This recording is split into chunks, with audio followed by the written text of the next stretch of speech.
And this is happening on the IT recruitment market right now. Imagine a developer, say Joe the developer, who receives a message on LinkedIn at 9 a.m. We are hiring from a recruiter. And then at 10 a.m. another message from another recruiter. Hey, we are hiring a Java developer.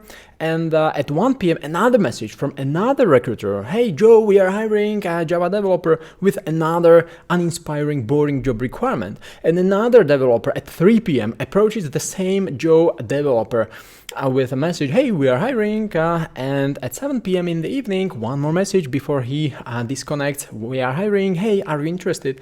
So, this causes lots of frustration on the market. Developers and IT professionals in general are already tired of all these messages on LinkedIn. And who wouldn't be, right? Like, look at some of these job descriptions that are posted online, sometimes copy-pasted in messages.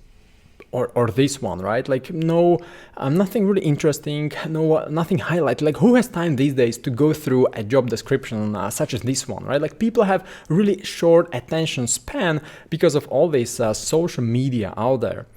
Imagine now you are the developer. Say Joe is the developer. How would you feel if you received 30 or more, probably 40, 50, probably, 2,000 messages per week? I later went on to interview my IT friends and colleagues to figure out what exactly are they most interested in. So I created this mind map.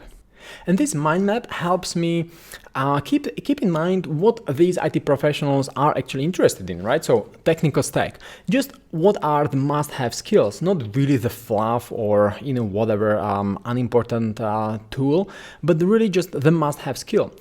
Plus an option to upskill. Obviously, number 2, work methodology. What are the best practices the team has adopted? What is the level of their DevOps setup? What kind of tools they use to keep track of issues and cloud infrastructure details. Number 3, the team size, seniority. Are there any superstars, any A players, someone that will be mentoring the new joiner? Information about the project, the scope or the product, something interesting. The technology used is something that IT professionals are usually interested in.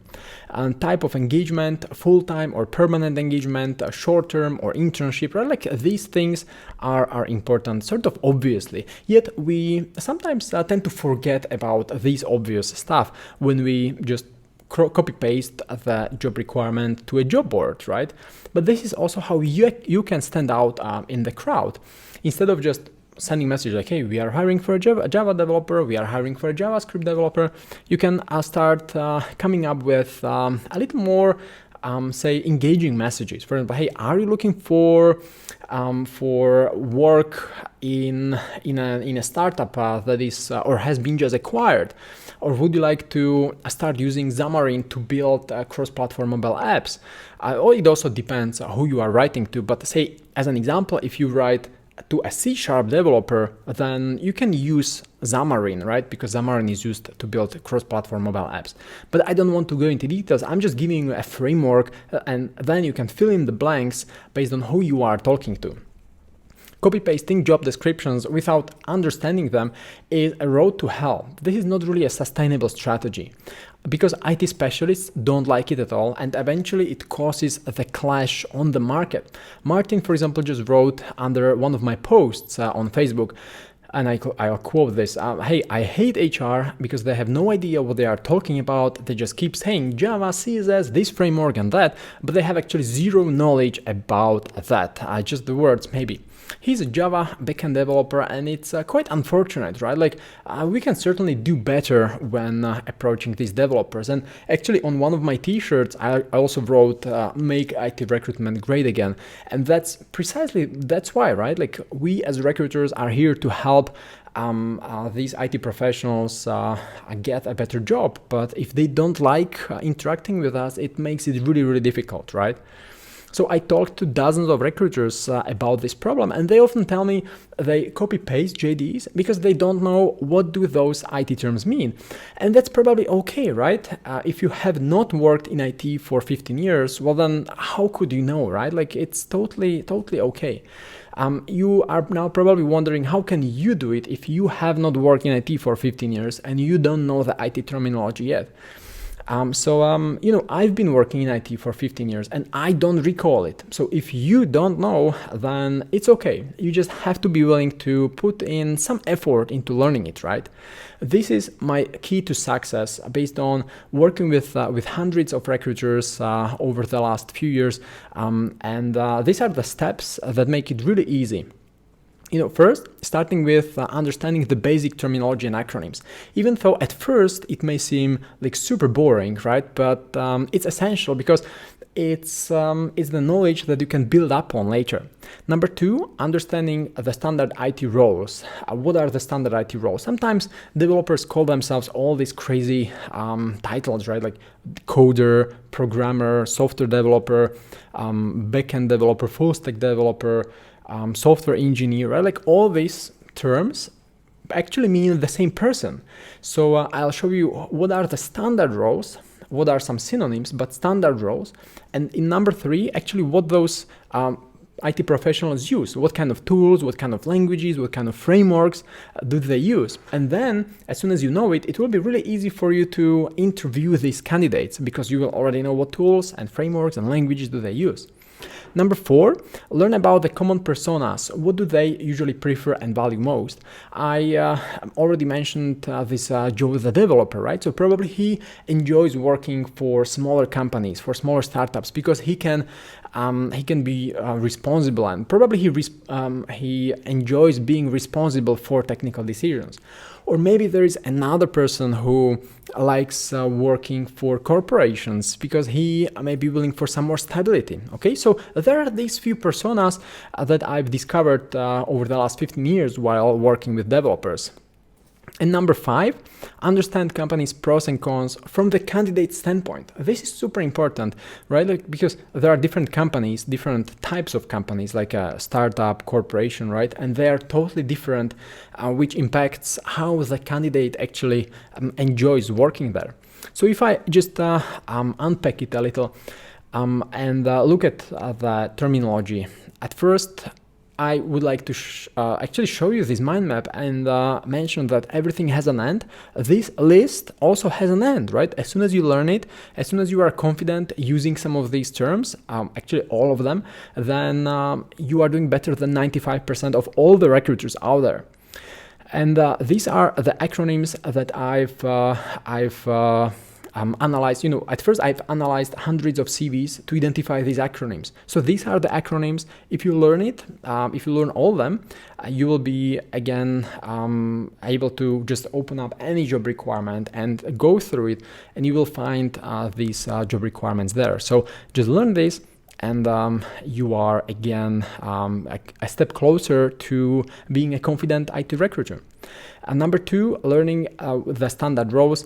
There are so many roles, especially due to these synonyms, but there are only probably 70 roles if you just streamline it like we did on this mind map. So you can see full stack developers, front-end developers, testers, support specialists, analyst architects, right? Like there is probably 70 different IT professionals on this mind map. And in the step three, in the next step, you will learn what tools do they use. For example, C# mobile app developers use Xamarin framework. Okay, so as soon as you know it, you know based on the framework who is it actually, right? Like if you see on someone's profile that he is a Xamarin app developer or he is using a Xamarin framework, then you know that he is developing mobile applications, for example.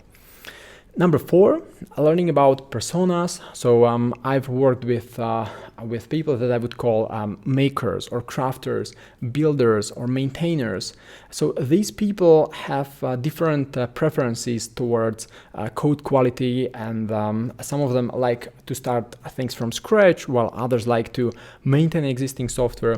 So as soon as you know it, you can match these IT professionals with projects much better.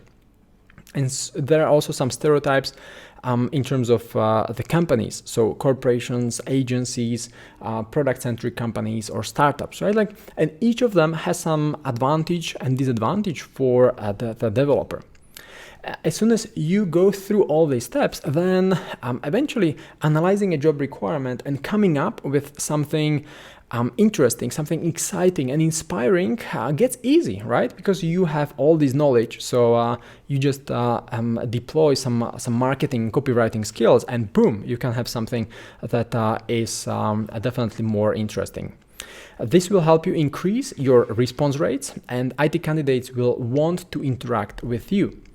So this is the mistake I've seen on the market: copy-pasting job requirements from HR specialists, like internal HR specialists, from clients to job boards, to websites, and to emails, to candidates. So the key is to focus on what the IT professional needs to know, and not more, right? Because there are only a few must-have skills. Definitely not all skills are must-have, so only a few are must-have. But that's not enough. You also need to add more information, which would make the opportunity unique and exciting. Because these days, IT professionals have lots of opportunities. They can work for lots of different companies around the world. So now we need to figure out how to actually sell the opportunity to them, how to make it unique, how to make it exciting. This eventually leads to value-adding interactions. So ask yourself, as a recruiter, as a talent hunter, am I adding some value in this process, or am I just forwarding CVs here and there? The cool thing is that this approach doesn't work just for me. It works for all kinds of recruiters, talent acquisition specialists, HR managers who embraced this market shift. Like, for example, Yui. She's a recruiter from Thailand who thought she can just post JDs on the job boards and LinkedIn. But after she started using this approach, she got great results immediately. And she wrote on Trustpilot, recently I adopted a new way of writing job ads, as Michael suggested, and I got an amazing result. So maybe you are now thinking it's only for those who speak tech language like I do after 15 years in IT. But in fact, you don't have to. For example, Yui, she was not a technical person, or Alexander, or like other recruiters who I've worked with and trained on these IT essentials. Because in fact, that's the whole reason why I have been working on these materials and worksheets and mind maps, right? Like to help people who have never worked in IT to transition to IT recruitment. Maybe you are now thinking it doesn't work for your clients and their job requirements. So even though I don't know anything about your particular clients, but I've seen lots of different clients in different countries, in different industries. So it worked for all of these because IT is the same. The shifts are pretty much the same around the world. Like people's attention span is shortening. They use social media more and more. So we need to, be more to the point, keep everything shorter and more interesting, more exciting. Use better hooks, like in marketing, right? Probably you wonder if this approach could be used in your country. And you've already seen Yui, she was from Thailand. My other clients are from United States or India or Australia, and I'm in Europe. So pretty much this works across the globe. And the fact is that the IT market is changing as we speak. There is new AI-driven recruitment software being built right now, probably. There is even more automation coming. The demand supply in equilibrium is, still here. So that's why we need to apply new strategies to fill IT vacancies while building good relationships with IT candidates. So I can totally show you how, especially if you are an individual recruiter or probably an HR specialist, probably you work for a company and you recruit in-house, or if you are a recruitment manager and you are responsible for your team's performance. So we have been working on lots of different materials that help individual recruiters, and we have also created training programs that work within the IT Recruitment Academy and help the whole teams to actually upskill and get better in IT recruitment. So we've prepared a special offer. We call it a year-end special.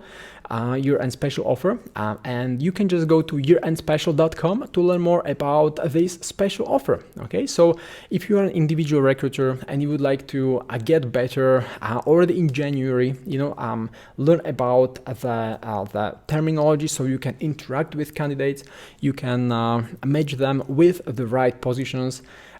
So this will eventually set you up for success right from January 1st, probably, or January 2nd, whenever you start. And if you are a recruitment manager responsible for a team's performance and you would like to shorten your new joiners or onboarding, or if you would like to upskill some of your team members who focus on some roles that are really difficult to hire, then we also have something special for you. So you just go to Year-End Special, leave us your contact details, and either a colleague of mine or I will follow up with you.